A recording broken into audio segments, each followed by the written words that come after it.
Morals and Man, Part 6. But what, is it sometimes argued, of the Christian doctrine of mortification?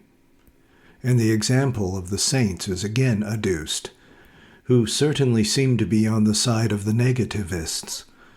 There is indeed mortification in the Christian scheme, not only in the sense of asceticism, a training of the self in order to achieve a more perfect fulfillment, for this is not specifically Christian, but also in the sense of atonement for sin, and of the following of Christ into his sacrifice, into some small sharing of his redemptive sufferings for humanity. The days bring their burden of suffering if principles are to be carried out. It is in the acceptance of these with glad heart, as St. Thomas remarked, that the essence of Christian mortification consists. But even if, like some of the saints, one goes further and seeks out suffering, still humanism is in no way threatened in the suffering is really suffering, if the loss is really loss, inasmuch as what is foregone is valued, being foregone only for the sake of something greater. But this does not wholly answer the difficulty with which some of the saints' lives confront us.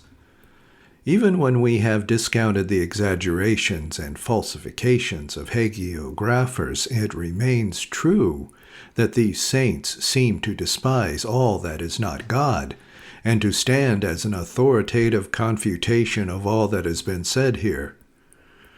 Perhaps it would be well, wrote Gwendolyn Plunkett Green, if the biographies of saints could be purged once for all. Perhaps it would be well, wrote Gwendolyn Plunkett Green, if the biographies of saints could be purged once and for all of their well-meant but disconcerting descriptions, which foster prejudice against religion in the non-religious, of the strange practices and methods of training which have been followed for some reason or another by devoted lovers of God.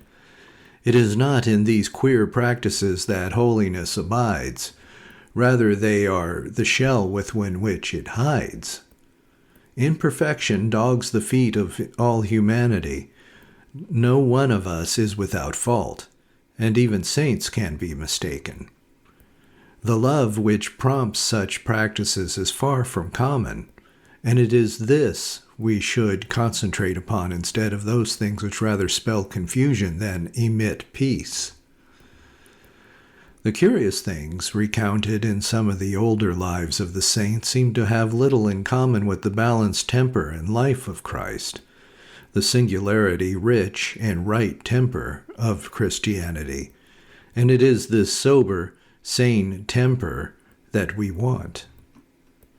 We have gained a fuller knowledge of the human creature's needs and reactions today. We know by experience the neural cost of many hours of prayer. We know that such, coupled with, or even without, great fastings, produce emotional disturbances which in their turn produce effects neither desirable nor harmonious. We are less likely today to confuse such things with the supernatural, just as we no longer look upon illnesses as a possession of the evil one. But we might carry the movement even a little farther, with advantage. Ignore as of no consequence the unmoral acts and happenings which, due mostly to natural and physical causes, are only too easily arrived at in any religiously concentrated life. We can, of course, point to saints such as Thomas More, of whom these things are very definitely not verified, to Augustine's love of beauty which was not dimmed, to Francis's joy in nature which was not quenched, by the love of Christ. The pattern of all holiness, even Lord himself, shows us alike through his gracious first miracle and through his parables, as well as through his personal gestures of tenderness, how deeply he values the gracious and lovely things in life. On the other hand, as the spirit of the Renaissance was present in St. Thomas More, so the Puritan spirit of an age will have its effect on the personalities of other saints. For sanctity is not a sudden thing. It does not just suddenly happen. It is the result of a life of struggle and growth, and the growth is from what nature has implanted. But again, who shall legislate for lovers? The fact of sanctity means the fact of the discovery of God. If the human love can lead a man to throw away all he values, and we may cry pity, but we do not blame. Why not the same, more emphatically, of the love of God? The important thing is, in the first place, to remember what von Hugel, for example, wrote of the inhumanity of St. Catherine of Genoa, that the impression of such inhumanity is, insofar as it is derived from authentic documents, entirely caused by and restricted to her early convert reaction and her late overstrained or worn-out psychophysical condition. And in the second place to remember, as M. Maritain has pointed out regarding the scorn of creatures shown by the saints, which is so much an evidence of the history of hagiography, that we must not be misled by the expression, which reveals chiefly the feebleness of human language. The saint sees, practically, that creatures are nothing in comparison with the God whom he loves, the end he has chosen. His scorn of them is the scorn of the lover for whatever is not the beloved. But the more he despises creatures as God's rivals, as objects of a possible preference over God, the more he cherishes them inasmuch as they are loved by God, truly made by him, and worthy of being loved. For to love a thing in God and for God does not mean treating it as a mere means, a mere occasion of loving God. It means loving it and treating it as an end in itself, because it is worthy of love. So is explained the paradox that at the last the saint embraces in a universal love of friendship, of pietas. All that is fleeting, all the beauty and the feebleness of created things, all that he has left. That he should have left them at the call of God, left delight in sense, in learning and in thought, music and philosophy, curiosity, the purple bullfinch and the lilac tree, the tilt-yard skill, the strategy of chess, love in the garden, singing to the instrument. That he should have left all this is no stumbling block to the Christian humanist, provided only that he loves what he leaves. Humanism does not mean equating God and creatures. It means affirming that God should be known and loved in and through creatures, and creatures in and for God, the infinite disparity between them being neither forgotten nor diminished.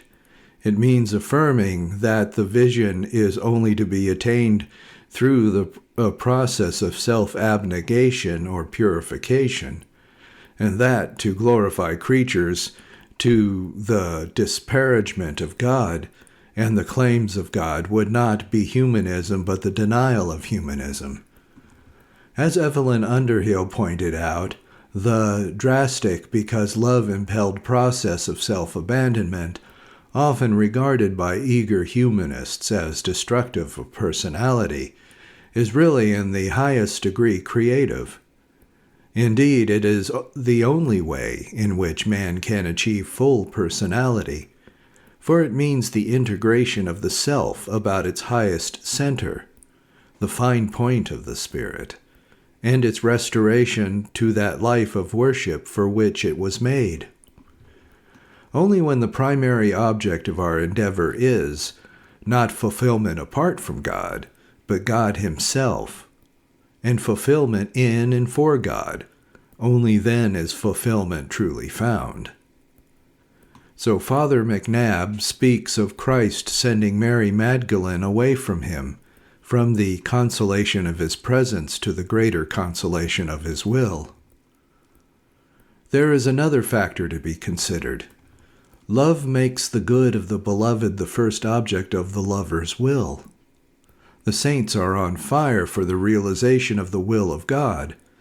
Life on earth appears to them all too short day in which they can labor for that realization, for night cometh when no man can work.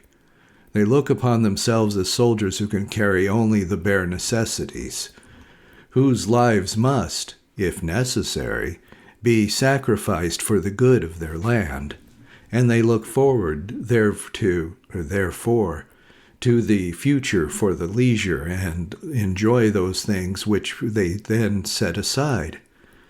Perfection and duty still coincide, at least in Butler's words, for the most part in this world, and certainly entirely if we take into the future.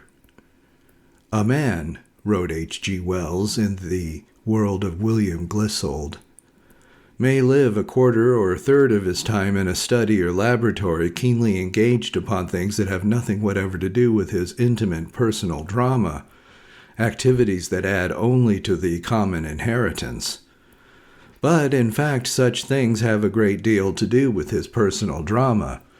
They are, at least, if he is keenly engaged upon them, precisely his drama, because his proper form of contemplation and of activity, of development towards his proper completion, even a life of utter self-abnegation in a leper hospital, implies in fact an intense, if narrow, personal experience and growth.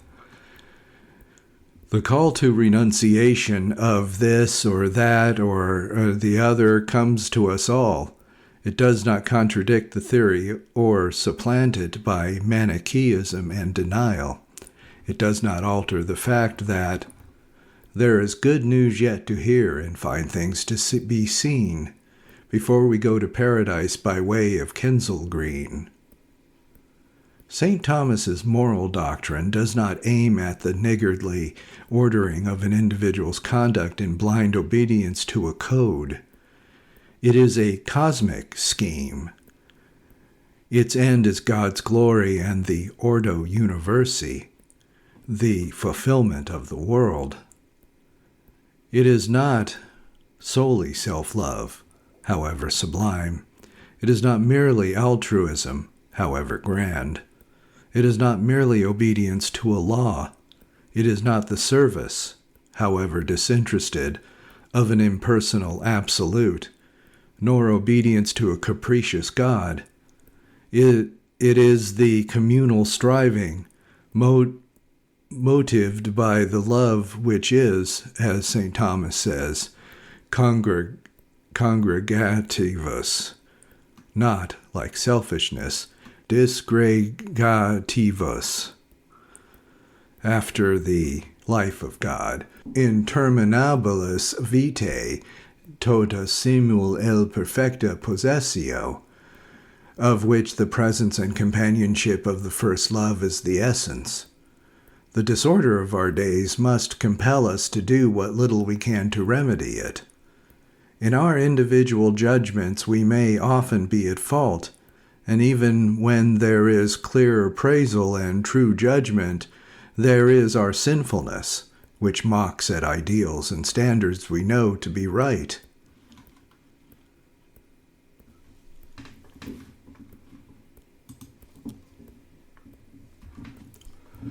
The disorder of our days must compel us to do what little we can to remedy it.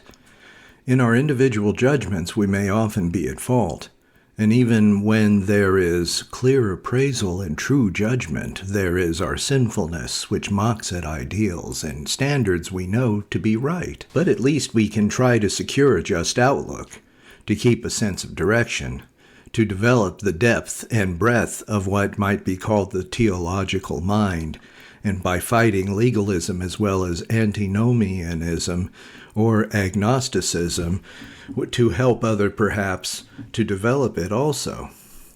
Talk, wrote Francis Bacon, is but a tinkling cymbal where there is no love. Perhaps it is not too much to hope that we shall be helping to bring order into our world if our talk, like our tenets, is free of intolerance and motivated by a wholeness and a love, the origin and pattern of which is that divine charity which we believe to be, in our scheme of things, the beginning, the key, the eternal consummation. Part 2. Essays in Application. Chapter 7. Thomism and Integration. The central problem of our time, from the point of view of a Christian philosophy of history, is the problem of the reintegration of the masses, separated from Christianity by the fault chiefly of a Christian world renegade to its calling. So M. Maritain writes on his pamphlet on independence, and, the problem stated, he goes on to establish the principles on which it is to be solved. The dilemma is clear. As he here repeats, men will turn for their philosophy of life either to materialism or to Christianity, to a humanism either atheist or integral. It is becoming more and more clearly recognized that to attempt to deal with the visible evils of our time without attending to the attitude of mind responsible for them is to fiddle.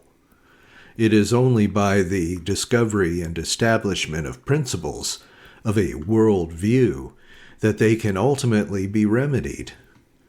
For the Christian, this means the re-establishment of Christian principles. But how re-establish them? There are two conflicting schools of thought. There are those, first, who form what may be called the separatist school. For them, the Christian world should be a fortress set above the dissolute flux of pagan thought and life, remote, immune. In economics, this point of view has found expression in a sort of primitivism, a flight from the evils of our industrialism to a state of nature as the only possible vindication of the dignity of man. In sociology, a similar gospel of segregation has been preached. If the Christian life is to be possible, it is argued, it can only be by way of complete retirement.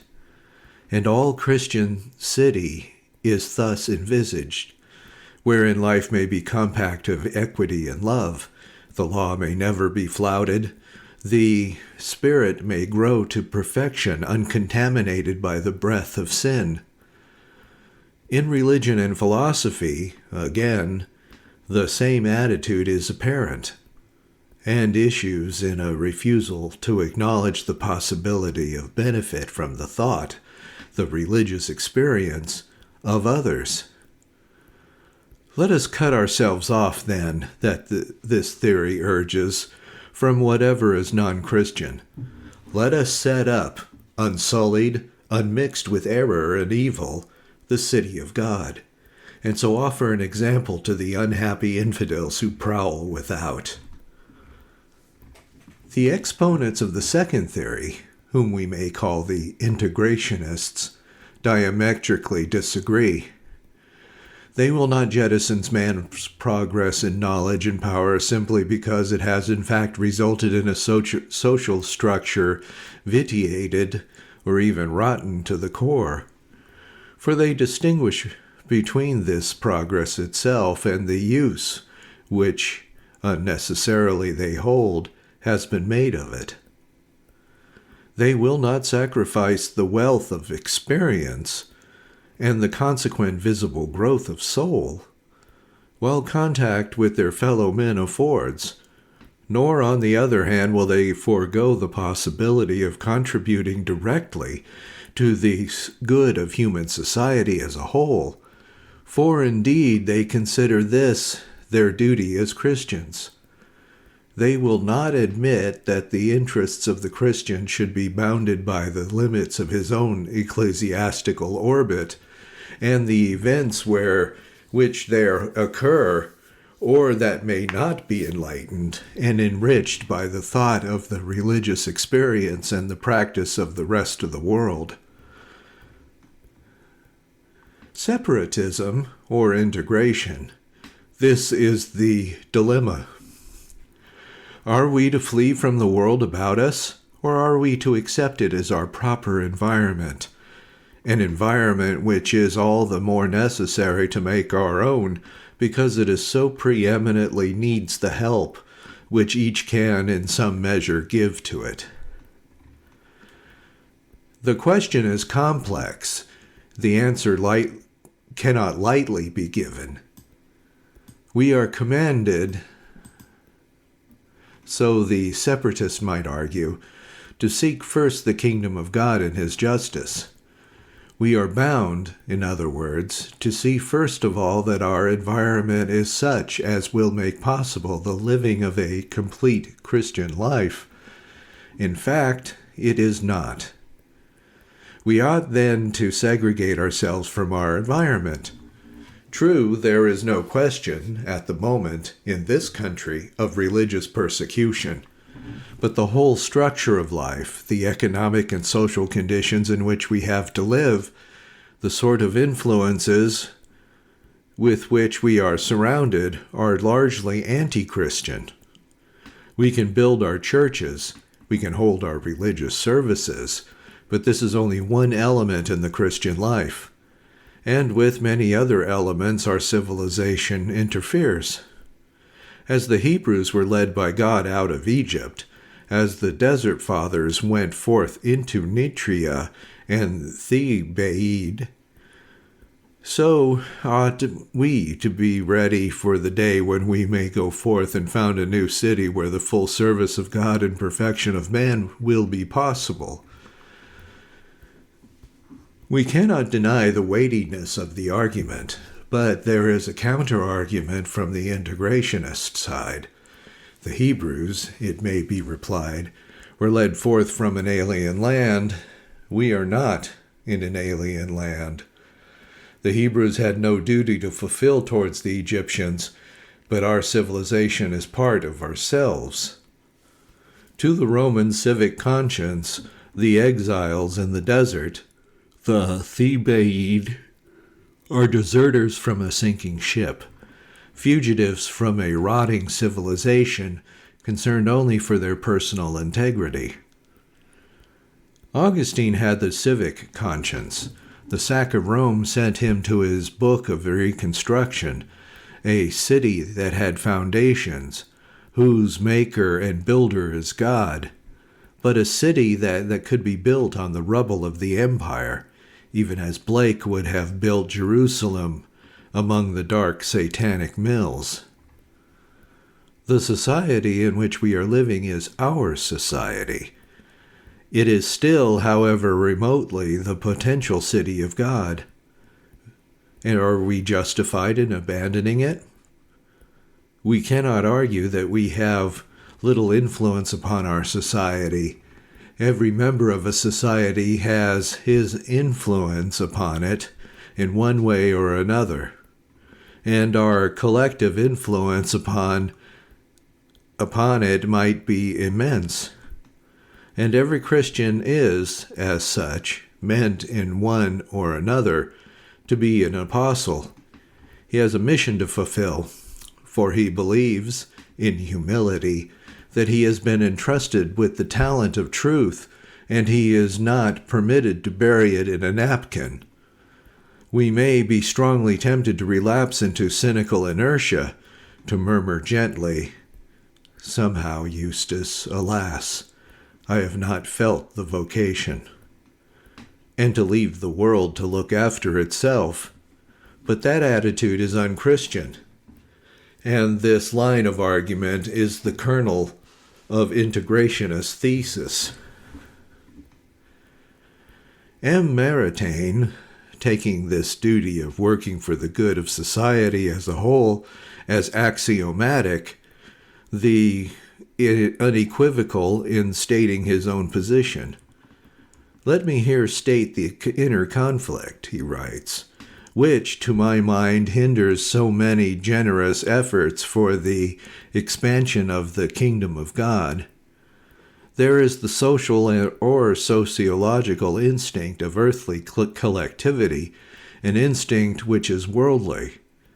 This would set up Christians in a closed system, a fortress built by the hand of man, behind whose walls all the good may be assembled, thence to do battle against the wicked who besiege it.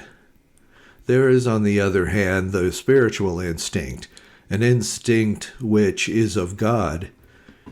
This would have Christians dispersed throughout the world in which God is made, to bear witness within it, to bring it to life.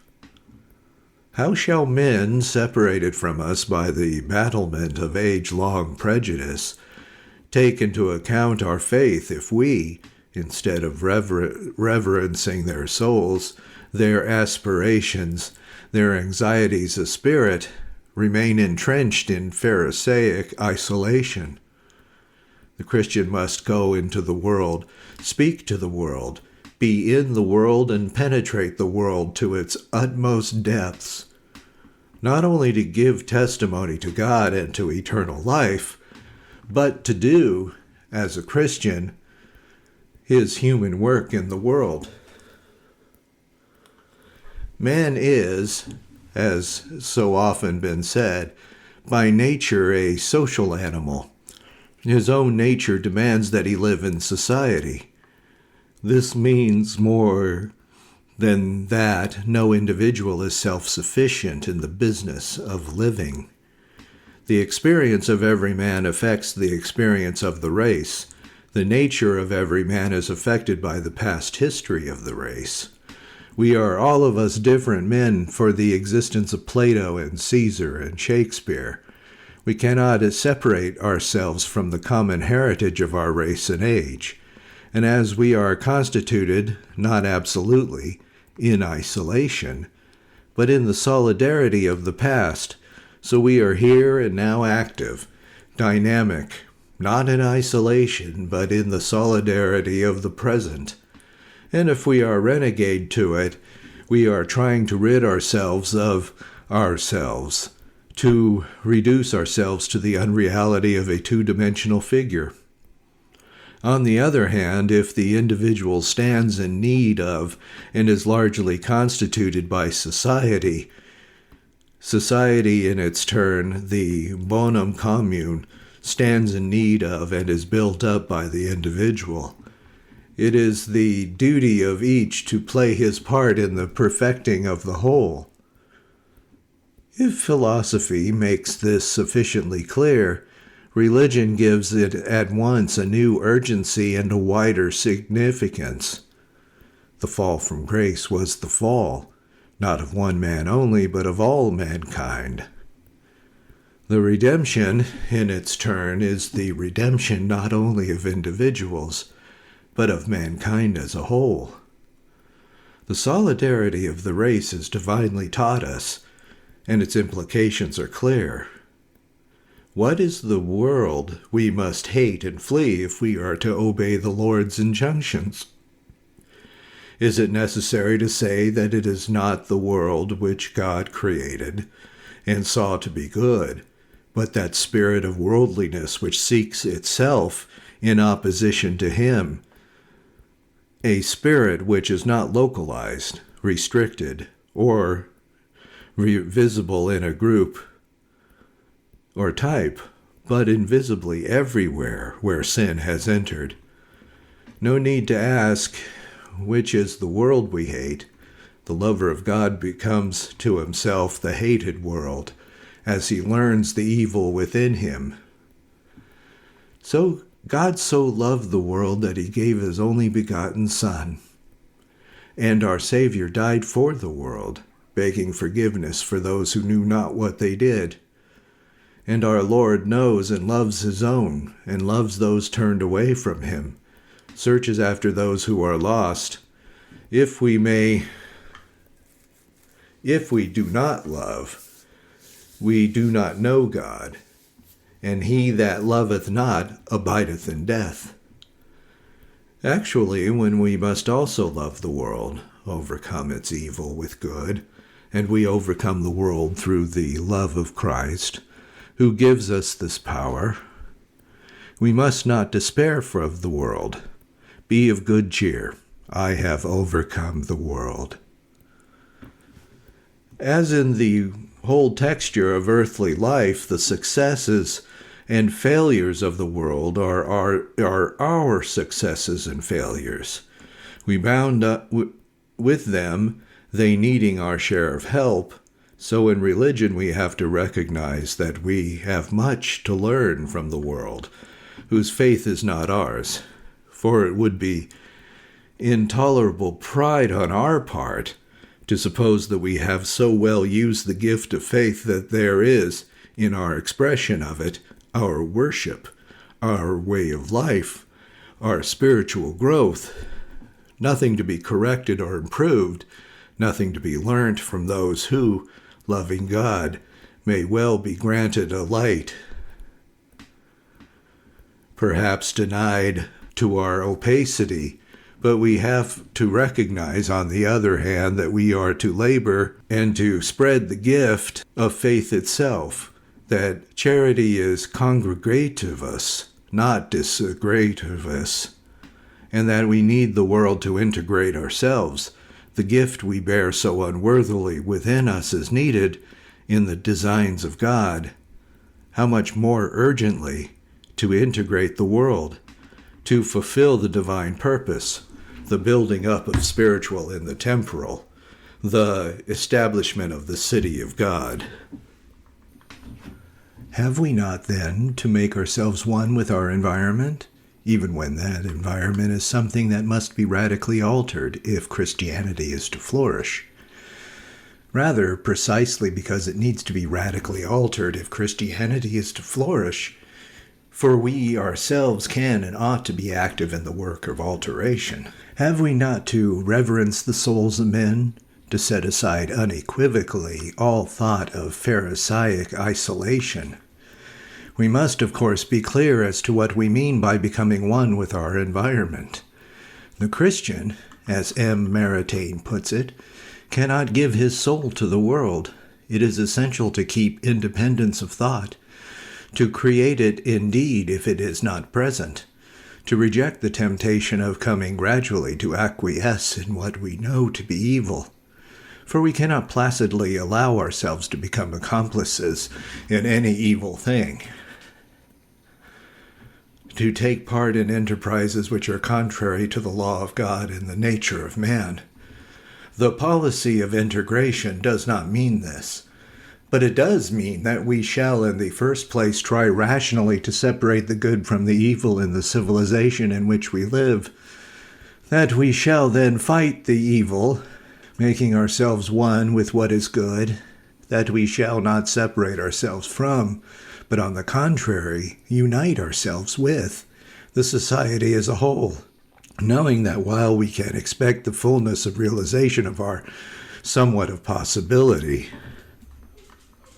only in and through that society we have towards it a duty to perform, an influence to make operative, and that this task can only be accomplished through the direct contacts, the sympathy, the intrinsic unity which comes of a common life.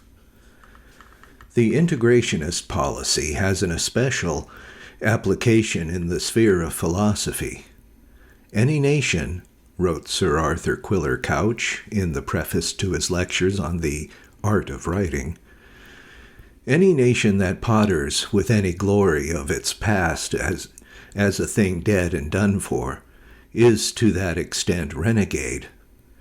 If that be granted, not all our pride in Shakespeare can excuse the relaxation of an effort, however vain and hopeless.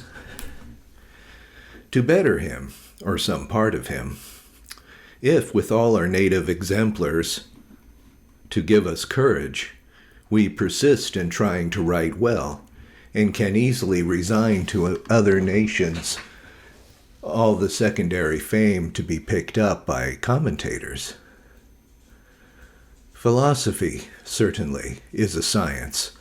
Literature and art, metaphysical principles, as such, are immutable. But metaphysics may develop as dogma is said to develop through a deeper insight into principles, a wider application of them to the changing problems of the world. Have philosophers within the church have been too long content with the secondary and domestic fame of being commentators, of pottering exclusively with a glory of the past, precisely as a thing of the past? For let us make no mistake, scholasticism, in the only true sense of the word, is a thing of the past. Scholasticism, if it can be defined at all, means the use of a common technical language in discussing common problems from a more or less common point of view.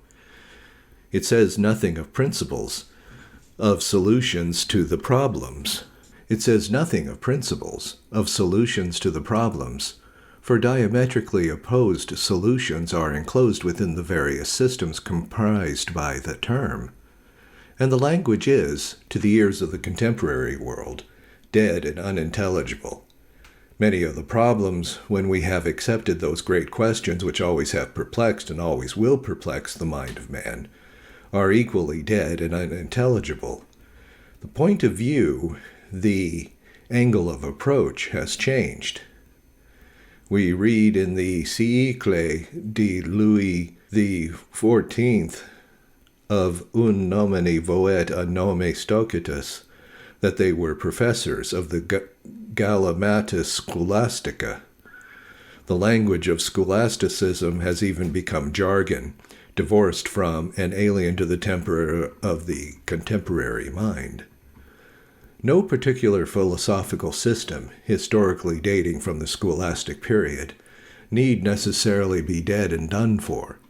Metaphysical truth is outside the categories of space and time, and a metaphysical theory is living if it influences men's lives, dead only insofar as it fails to do so, insofar as it is mummified in the historical cerements of the past age, shut off from contemporary applications or deprived of the light thrown from other sources upon common problems.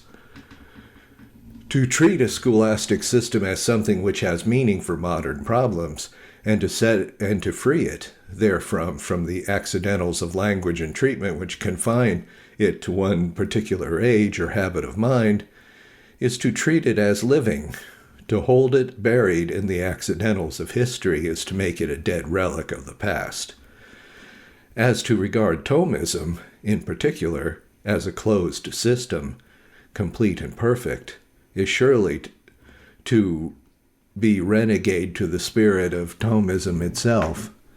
Indeed, ought we not see here an instinct which is of the world, an instinct of earthly collectivity, a fortress built by the hand of man? For Thomism shares in that movement its attributes to all beings save one, the movement towards fuller and fuller completion, until, in its own case, there is no phenomenon, no problem, no sphere of life or aspect of reality, relevant to philosophy or theology, in the successive ages of a changing world, with which it does not concern itself and of which it does not attempt to offer an explanation. The Thomist must go into the world, speak to the world, but he cannot go into the world of thought without trying to understand its idiom. He cannot speak to the world if he speaks in an alien tongue. His endeavor, then, must necessarily be so to assimilate Thomism itself that it lives in him independent of a particular terminology, independent even of a particular historical method of approach, capable of concerning itself with the problems of contemporary life, and must also be So to assimilate what is of truth in the current thought of the world, that his own mind may become integrated in and through it, and he himself be in a position to contribute what he may to its advance. A writer in Blackfriars, pointing out that Thomism cannot be simply the concern of the professional philosopher as a system to be studied, it should be made a working personal philosophy of life for all. And asking how this is to be achieved, mentions the experiment of the Aquinas Society at Leicester as suggesting a way which deserves to be widely imitated. The idea of the society was explained in its first report. Its inspiration, obviously, was partly found in the London Aquinas Society and similar groups, but from the first we were conscious of a special aim which, as the years passed, became more articulate. The list of lectures appears, as a whole, not to have much to do with St. Thomas Aquinas, but they are something more than a haphazard group. It has been our policy to discuss subjects as expressions of, or factors in, a worldview. The worldview of which the philosophy of St. Thomas is the framework. In other words, our task has been not the academic one of the study of technical philosophy, but a much more hazardous one of the presenting of a living philosophy. The experiment revealed over and over again that men's differences are ultimately theological. No worldview can stop short at philosophy. It must surrender to a theology. Were such groups formed throughout the country, the writer concludes, the results might well be tremendous. The crying need is for a strong nucleus of laymen who do not merely know scraps of Thomism, but who think Thomistically and are accustomed to apply it to the changes and chances of life. To work for the development of a living Thomism in the world at large is of the essence of the integrationist policy. What of that policy in relation to sociology? The main lines of its programs were sketched by M. Maritain in his Humanici Integral. The Christian has a temporal mission, a duty to perform in the world and for the world, not merely to save his soul, not merely to save the soul of others, if the phrase be taken to mean an exclusive preoccupation with spiritual as divorced from temporal affairs, but to save in the sense of helping and serving to perfect and fulfill his own and other personalities in accordance with the Christian pattern. We cannot say that the humanist ideal is superfluous or irrelevant, a luxury. We cannot so separate eternal and temporal as to achieve perfection in the one by alienating ourselves wholly from the other. For we become saints only by living one kind of human life rather than another. We can help humanity to holiness only by helping it to lead, or at least to desire to lead, one kind of life rather than another. Sanctity is not patient of departmentalization. If religion is not life, it is not religion. Sanctity and subhumanity, to bring the issue to these more immediate applications, are incompatible. Our civilization has led, and is more and more definitely leading, to subhumanity. It is for the Christian, then, to work for the establishment of the ideals of a Christian humanism, for the recovery of men's original grandeur. To preach Christianity otherwise is ultimately to beat the air with wings. A new age of Christian culture will no doubt understand better than heretofore the ultimate importance of giving the real, the substantial, precedence in every sphere over the apparent and decorative.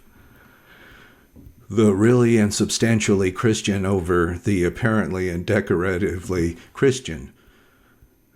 It will understand, moreover, that it is useless to affirm the dignity and the vocation of the human person without working to transform the conditions which oppress the person, without ensuring that he may be able worthily to eat his bread. How are we to work for the establishment of a Christian humanism, a Christendom? The first thing, obviously, is to be clear as to what this Christendom ought to be. The second, to see what may be done, both remotely and proximately, to bring it about. The first problem is not so simple as it might at first sight seem. There is no pattern to which we can point as to something which merely demands to be revived. We cannot revive the Holy Roman Empire.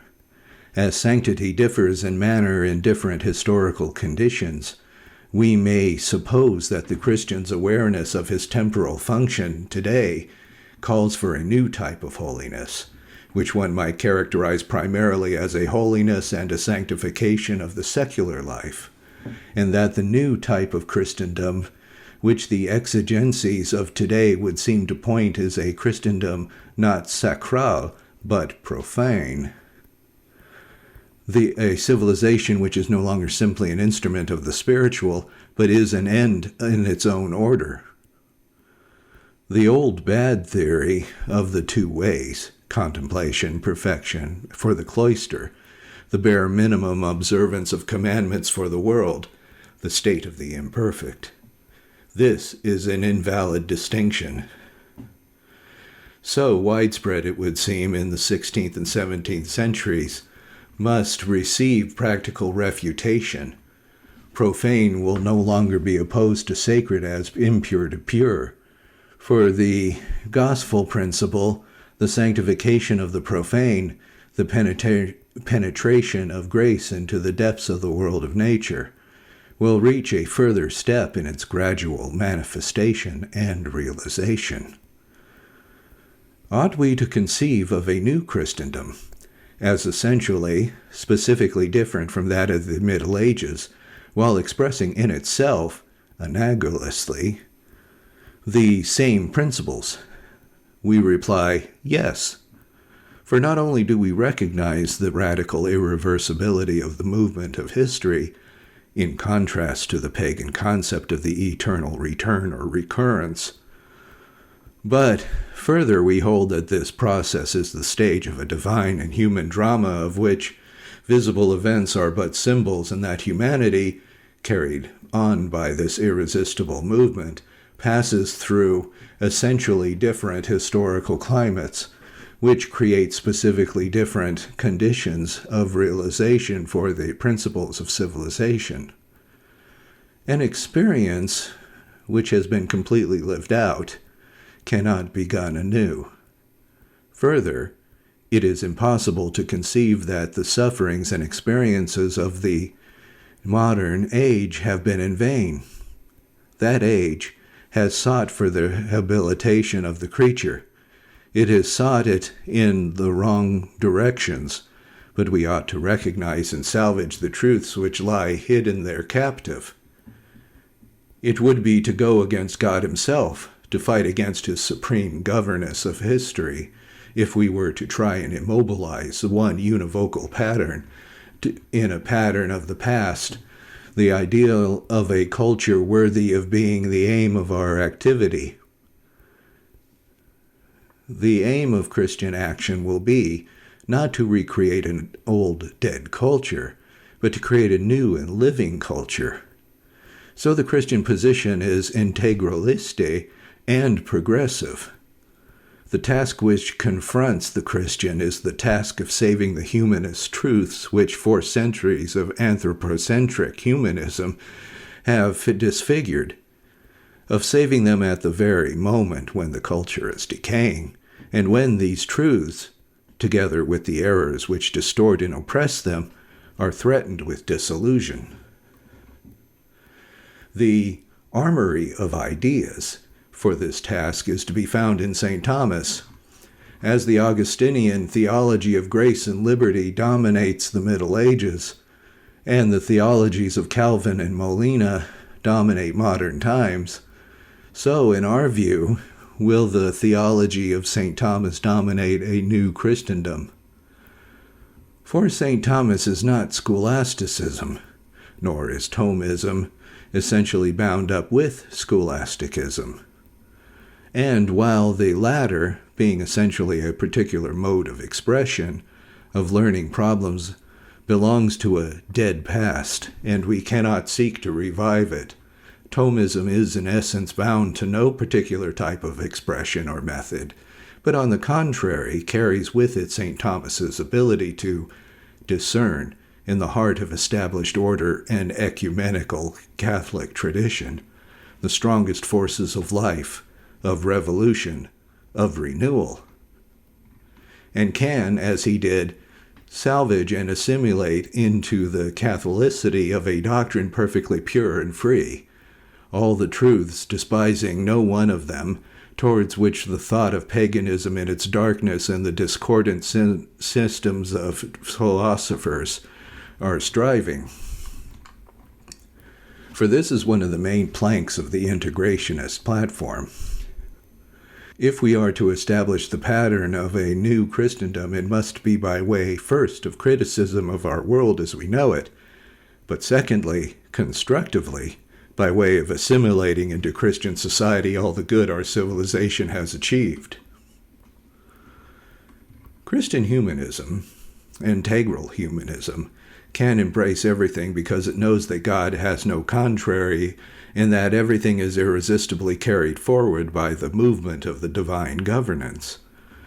It will not cast out into the exterior darkness that which is the human heritage, is the fruit of heresy and schism, of errors of heart and mind, apportet herese esse. In the system of Christian humanism, there is no place for the errors of Luther or Voltaire, but there is a place for Luther and Voltaire inasmuch as, in spite of these errors, they contributed to human history certain enrichments which belong to Christ, as does everything of value in mankind. The building of the new Christendom, then, will not be viewed as a mere rehabilitation of the traditional values of Catholics and a repudiation of all other achievements. It will consist in the reassessing and criticism of the former, the adoption and, where necessary, the Christianizing of the latter. The radical fault of anthropocentric humanity was that it was anthropocentric, not that it was humanism. The Christian world is one thing, Christianity quite another. Christianity is divine and indefectible. The Christian world is all too human and frail. Why the deep resentment against the Christian world, of which there is so striking a recrudescence in our day?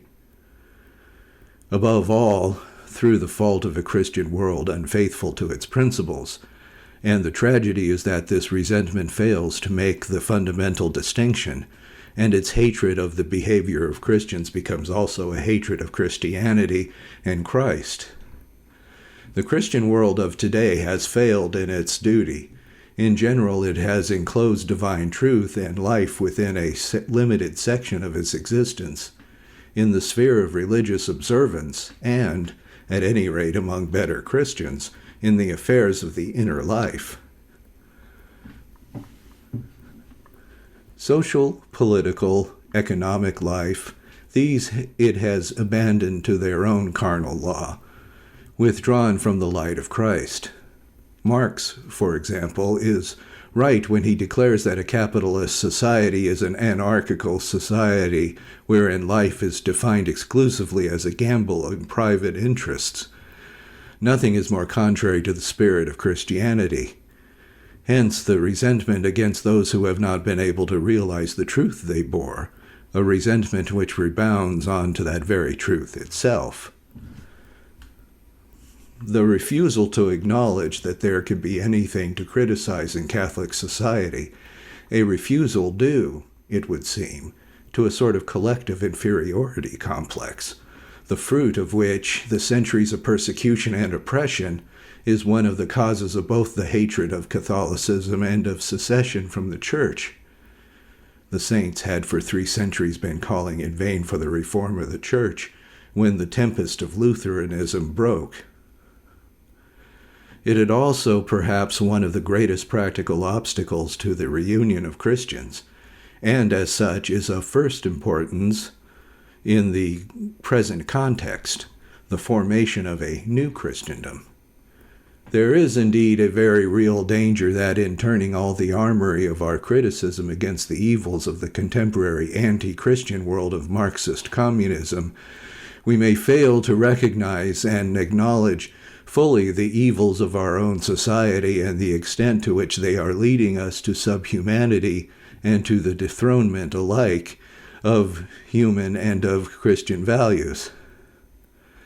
A centralized control, a power uneasily divided between oligarchy and quasi-independent bureaucracy, encroaches more and more upon the exercise of individual liberty, while at the same time allowing the despotism of money to enslave and degrade mankind. There is always a danger that human government will be coercive of the wrong things. We, in our democratic state, are in danger of becoming enslaved to a tyranny as inhuman in its way as that of any Eastern despot. This is true of its direct bureaucratic activities, far truer of other activities in which indirectly allows. The big businessman can still be as powerful and autocratic as a pharaoh, but while the pharaoh's subjects often regarded him, wrongly, as some sort of god, the BBM's employees often regard him, rightly, as some sort of devil. On the other hand, we have to reckon nowadays with a dangerous concentration and despotic misuse of power on the part of the trade union bosses. The lust for power and for profit which the governments have to constrain, and which our own society so often failed to constrain, can all too easily turn a race of theoretically free men into a race of submen, of servile cogs in an inhuman machine. Yet here, as elsewhere, we must be faithful to the integrationist principle. We must not allow ourselves the overemphasis of so many reformers and throw away baby with bathwater. The Christianity today calls for an industrial revolution of a new kind, but we shall harm the cause of Christianity if we are merely destructive, if we exaggerate. Many will find against the establishment of a Christian order because they find its advocates fighting under the banners of Erewhon or Rousseau, and they have no desire themselves to return to nature. But it is not a question merely of policy. To advocate the destruction of all machinery, for instance, is to advocate what would lead to immense hardship and suffering. More, it is to advocate the surrender of our so heartily won conquest of our material environment. More radically still, it is the abdication of a human faculty and vocation. The truth is, Maritain writes, that it is not the business of science to rule our lives, but of wisdom. The supreme task of civilization is in the realm not of transitive, but of eminent activity. If we are really to make machinery, industry, science subservient to men, we must make them subservient to an ethic of personality, an ethic of love and liberty. It would be a grave error to repudiate machinery or industry or science which are in themselves good, but which we ought, on the contrary, to utilize for the achieving of economic plenty. But we must choose between a civilization which is essentially industrial and a civilization which is essentially human, and for which industry is but an instrument, and therefore subject to laws other than its own.